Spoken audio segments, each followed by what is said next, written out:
gracious. Frank Hilarious, the librarian here, is a man who has gone beyond the call of duty.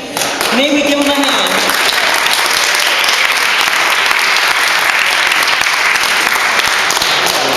It just seems to be a happy coincidence that this is the 5th anniversary of Kix Books, since we started this small hip pocket publishing company and small endeavor that came out of Kix magazine.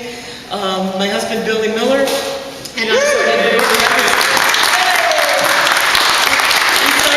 Norton out of the loins of Kix magazine, and it went the way of all flesh in the late 80s, and now we have revived it as a small book company. It's basically fiction, pulp stuff, poetry, great writers that we really appreciated, and newcomers who we are very proud to present at Kix Books. But we had to sway into historical material with Randy Fuller, who is telling his story for the first time, the story of the Bobby Fuller story, which is the Bobby Fuller 4, the Fanatics, the various groups that his brother Bobby was involved in. And he tells a very personal story. He has lost his voice this evening because he's flying from California, but he does have a very able assistant, Mr. Howie Pyro, who will be reading for Randy, but Randy will throw a chair at you if he doesn't watching, looking at your watch. So there we go. At any rate, I wanted to read something out of the book. Here it is. It's I Fought the Law, The Life and Strange Death of Bobby Fuller.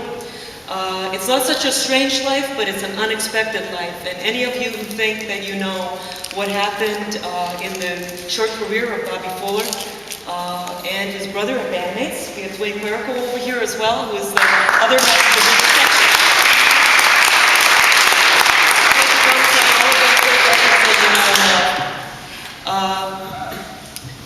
We're going to be jumping around a little bit in the book as we present from it, but I'm going to go right into the New York part of things, because this is part of the story that people really weren't aware of.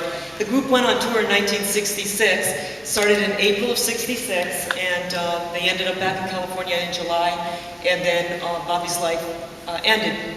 I'm going to read you a bit. I hope you don't mind my dime store cheaters, which I rarely bring out, but here we go. Before the start of the tour, it's a '66 tour, the Bobby Fuller 4 banged through a barrage of Southern California shows, big and small, working Dalton into the fold. On February 12th, they headlined the 7th annual KFXM March of Dimes show at the Sling Auditorium with Dick Dale and Deltones, Jewel Akins, Cannibal and the Headhunters, The Bush, The Premiers, The What For, The Rumblers, The California Suns, and April and Nino. A show at the San Leandro Roller Arena on Friday the 18th, and a Redwood City American Legion Hall Teen Hop on the 19th were followed by a Birmingham High dance with disc jockey Dick Biondi on the 23rd. Any Californians here, other than sorta some transplants? Oh, okay. Thursday, March 12th was a big homecoming dance in El Paso at the Coliseum. Local press had given the 4 a great build-up, yet the turnout failed to impress. In the 14 months they had been in California, all told in the pages of I Fought the Law, they had set the West Coast afire and had been on TV numerous times. Oh, you need more? Okay, thank you. In the 14 months that they had been in California, they had set the West Coast afire and been on numerous TV shows, made records, and now had been the featured musical act in a movie. So why had they come back to the old stomping ground suddenly as a letdown? Had they outgrown Texas, or was this another case of I can never go home anymore? By March 18th, they were out west again, picking up sand at the Venice Youth Center. Bob Keane, who was the person who ran Mustang Label, as you may know, Bob Keane's new hype on the group further served only to further remove them from the rock and roll mold they had sprung from. The Bobby Fuller 4 brought back, along with Herb Alpert and the New Christy Minstrels, among others, an all-American look and sound to pop music, said Keane, who went on to tag the group's sound as New Country. There you are. Keane separating the Bobby Fuller 4 from the burgeoning flock of shaggy, loud rock and roll bands on the Strip by outfitting them in matching tricot outfits and keeping their locks shorn, set them apart from the bands they admired on the scene. Their promotion was better suited for either a young adult nightclub act destined for Vegas or for a teen set chart action group. Both angles effectively blurred the very clear vision that Bobby had for his own career. Bobby Fuller was a rock and roller. Meanwhile, Randy's ire was growing with every new dress code enforcement. He appealed to the fans via a column in the local teen tabloid, The Beat. If you girls would like me to wear my hair long and comb forward, perhaps you should convince Mr. Keene by writing him a little note saying this. When Bobby was asked for his opinion about hair in the same column, he avoided the subject with, "We put a tarantula in the elevator of our apartment building."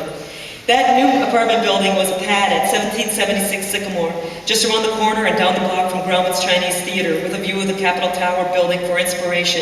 It was a motel-style complex with a swimming pool, courtyard, swinging young neighbors, and a place to park out back. There would be little time to enjoy the new digs, though, as the big national tour was about to begin the first week of April.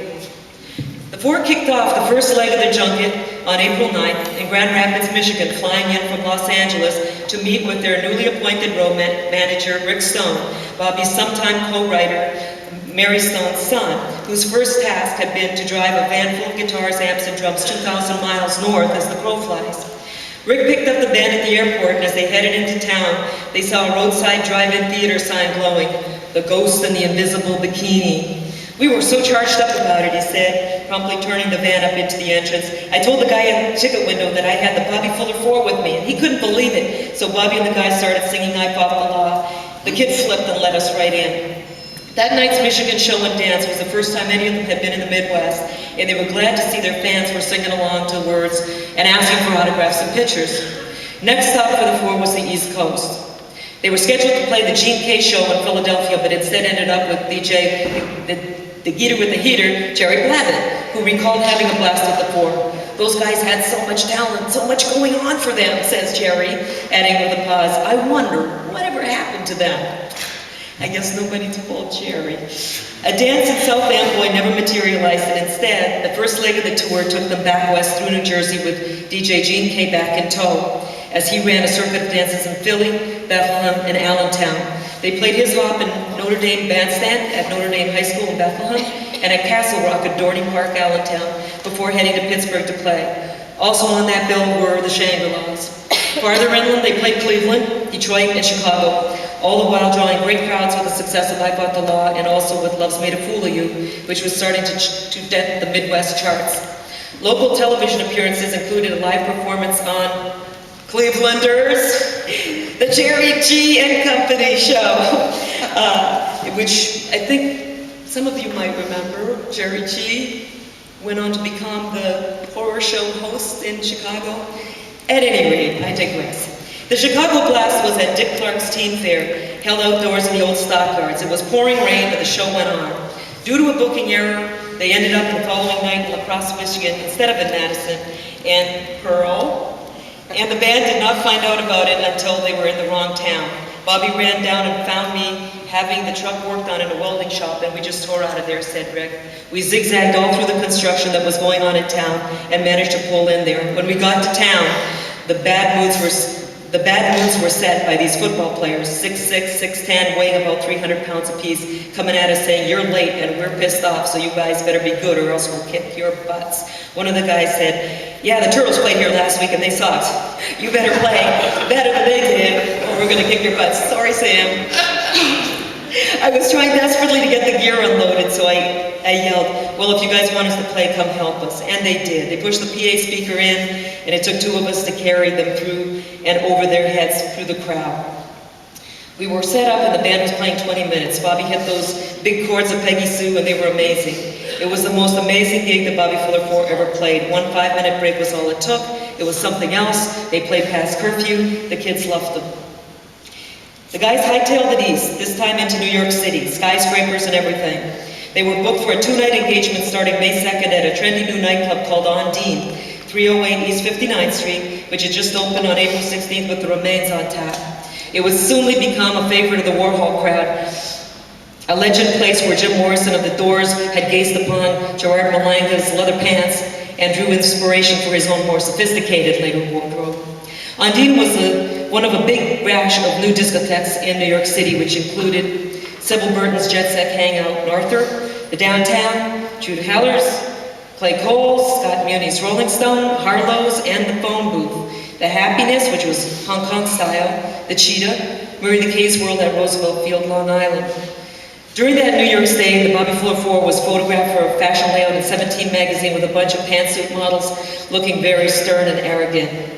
The interview that accompanied the spread had Bobby defending the band against the British invasion, stating they were doing Buddy Holly music years before they had ever heard the Beatles. He also claimed that his social life was going nowhere. I just like to play and write music. I go on a date once a month, maybe. This must have been the month, though, because he had met a girl from Ohio at Undine that week, a stewardess named Nancy Norton, who took him around town to see the sights. The pair visited the UN and Cleopatra's Needle at the Metropolitan Museum of Art. Despite the many diversions in the city, Bobby felt out of place. And with just one week out on the road, he was beginning to worry about what was happening with his career. His career ended up taking various twists and turns after that in a very short period of time. A multitude of people who I think all of you have read about, or music who you've listened to by, if that's not a dangling participle, I don't know what it is, have read about, are all told in the pages of I Fought the Law.